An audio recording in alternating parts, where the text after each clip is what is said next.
ಗೋವುಗಳ ಕೆಚ್ಚಲು ಕತ್ತರಿಸಿದ ಪ್ರಕರಣ, ದುಷ್ಕರ್ಮಿಗಳಿಗೆ ಕಠಿಣ ಶಿಕ್ಷೆಗೆ ಆಗ್ರಹ, ಗೋವುಗಳೊಂದಿಗೆ ಪ್ರತಿಭಟನೆ.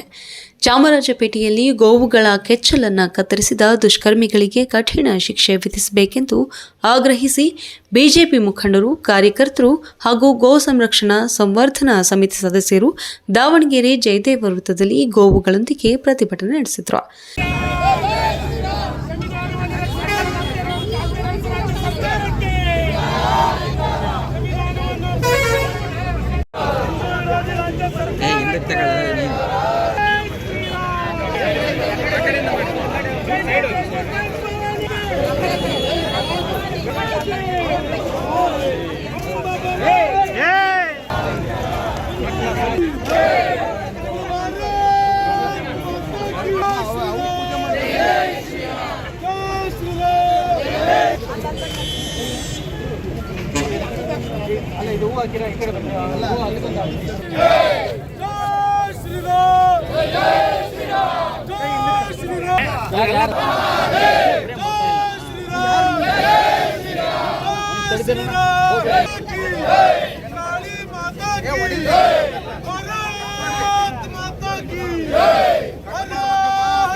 ಸೇರಿರ್ತಕ್ಕಂಥ ನೆಲ್ಮೆಯ ಗೋಪ್ರೇಮಿಗಳೇ, ಈ ವೇಳೆ ಮುಖಂಡರಾದ ಸತೀಶ್ ಪೂಜಾರಿ ಮಾತನಾಡಿ, ಚಾಮರಾಜಪೇಟೆಯಲ್ಲಿ ಗೋವಿನ ಕೆಚ್ಚಲುಗಳನ್ನು ಕತ್ತರಿಸಿ ವಿಕೃತಿ ಮೆರೆಯಲಾಗಿದೆ.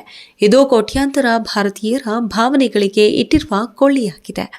ಕರುಳು ಹಿಂಡುವ ಇಂತಹ ದುಷ್ಕೃತ್ಯಗಳು ನಡೆಯದಂತೆ ಎಚ್ಚರ ವಹಿಸಬೇಕಾಗಿದೆ. ಕೂಡಲೇ ತಪ್ಪಿತಸ್ಥರಿಗೆ ಕಠಿಣ ಶಿಕ್ಷೆ ವಿಧಿಸಬೇಕು ಎಂದು ಆಗ್ರಹಿಸಿದರು. ಆರೋಪಿ ಮಾನಸಿಕ ಖಿನ್ನತೆಯುಳ್ಳವನು, ಕುಡಿದ ಅಮಲಿನಲ್ಲಿ ಕೃತ್ಯವೆಸಗಿದ್ದಾನೆ ಎಂದು ಬಿಂಬಿಸಿ ದಿಕ್ಕು ತಪ್ಪಿಸಲಾಗುತ್ತಿದೆ. ನಿಜವಾಗಿಯೂ ಗೋವಿನ ಕೆಚ್ಚಲನ್ನು ಕತ್ತರಿಸಬೇಕೆಂದು ಮಾಡಿದ ತಪ್ಪಿತು ಎಂದು ಆಕ್ರೋಶ ವ್ಯಕ್ತಪಡಿಸಿದರು. ಗೋ ಮಾಲೀಕರಿಗೆ ಸರ್ಕಾರದ ವತಿಯಿಂದ ಸೂಕ್ತ ಪರಿಹಾರ ನೀಡಬೇಕು.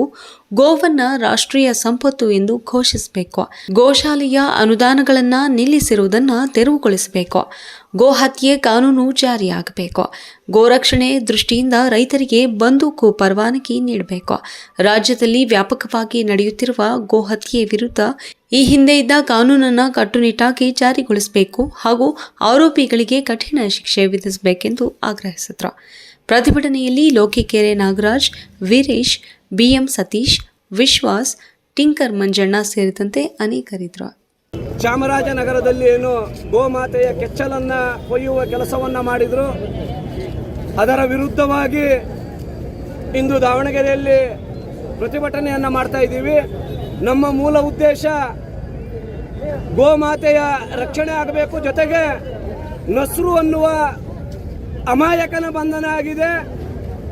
ಅವನ ಬಂಧನವನ್ನು ಬಿಟ್ಟು ಮೂಲ ಈ ಕೃತ್ಯವನ್ನು ಯಾರು ಮಾಡಿದ್ದಾರೆ ಅವರನ್ನು ಮತ್ತೆ ಅವರ ಹಿಂದಿರುವ ಜಾಡನ್ನು ಭೇದಿಸಬೇಕು. ತಕ್ಷಣವೇ ಇದನ್ನು CID ಇಲ್ಲ CBIಗ ತನಿಖೆಗೆ ಕೊಡಬೇಕು. ಜೊತೆಗೆ ಇದರ ಹಿಂದೆ ಜಮೀರ್ ಅಹಮದ್ ಇರೋದು ಇಡೀ ಹಿಂದೂ ಸಮಾಜಕ್ಕೆ ಅತಿಯಾಗಿ ಅನುಮಾನ ಬರ್ತಾ ಇದೆ. ಜಮೀರ್ ಅಹಮದ್ನನ್ನ ತಕ್ಷಣವೇ ಸಚಿವ ಸ್ಥಾನದಿಂದ ಕೆಳಗಿಳಿಸಿ ತನಿಖೆಗೆ ಅವನನ್ನು ಒಳಪಡಿಸಬೇಕು ಅನ್ನೋದು ನಮ್ಮ ಆಗ್ರಹ. ಈಗ ಅವರು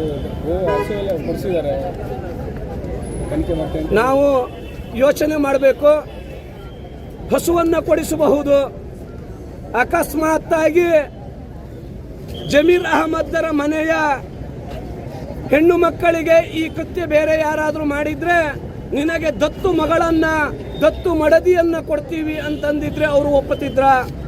ಗೋಮಾತೆಯನ್ನ ಇಡೀ ಹಿಂದೂ ಸಮುದಾಯ ತಮ್ಮ ತಾಯಿಗಿಂತ ಹೆಚ್ಚಾಗಿ ಪ್ರೀತಿಸ್ತಾ ಇದೆ, ದೈವ ಸ್ವರೂಪವಾಗಿ ನೋಡ್ತಾ ಇದೆ. ಹಾಗಾಗಿ ಜಮೀರ್ ಅಹಮದ್ರು ಆ ಹೇಳಿಕೆಯನ್ನು ವಾಪಸ್ ತೆಗೆದುಕೊಳ್ಳಬೇಕು. ಜೊತೆಗೆ ಜಮೀರ್ ಅಹಮದರ ಭಿಕ್ಷೆ ಕರ್ಣನಿಗೆ ಬೇಡ, ರಾಜ್ಯ ಸರ್ಕಾರದಿಂದನೇ ಅವರ ಮನೆಗೆ ಪರಿಹಾರವನ್ನು ಕೊಡಬೇಕು ಅನ್ನೋದು ನಮ್ಮ ಆಗ್ರಹ.